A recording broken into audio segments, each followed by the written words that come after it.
We're doing child passenger safety events, so what we'll do is check car seats as parents come in. We will show them where the expiration date is on their car seat so they know when to stop using it.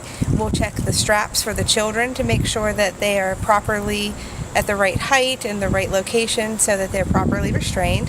And then we'll teach the parents how to reinstall the seat in the car. 3 out of 4 seats are actually installed improperly, so it's really important that parents learn how to get a good fit in the car so the child is safe.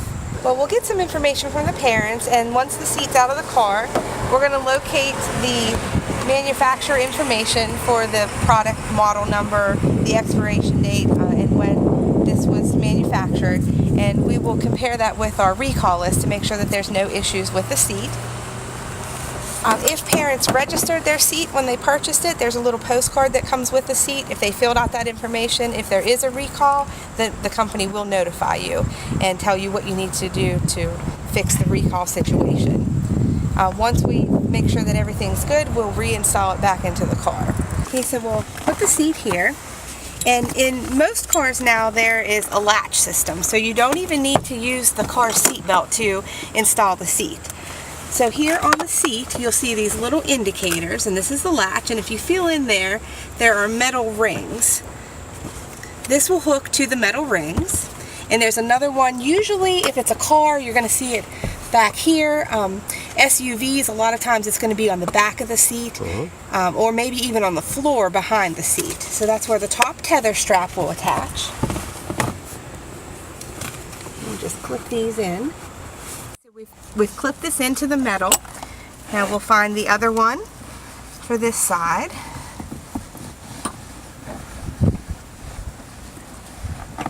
In some cars they're a little further back than others, and you'll hear it click.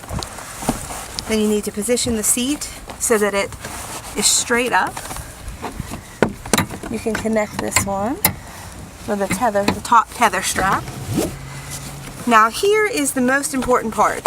You need this to be really tight in the car. The best way to do that, you can do this yourself, or if you have somebody to help you, is to kneel down in this seat. Okay, we're going to apply some weight to the seat so that we can tighten this latch strap so that it is snug in the vehicle.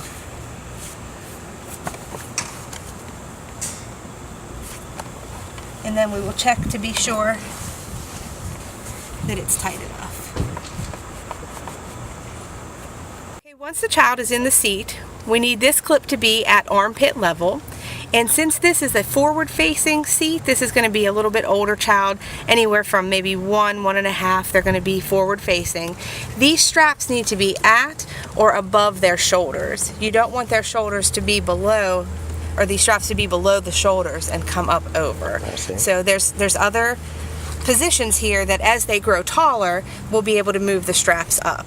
Okay. This seat, the harness system goes up to 65 pounds because the 5-point harness is the safest for your child.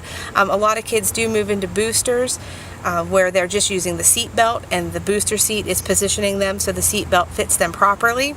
But if you want them to be in the harness longer, then when you purchase your seat, you should look at the stickers on the seat and go for a seat that has a higher weight limit.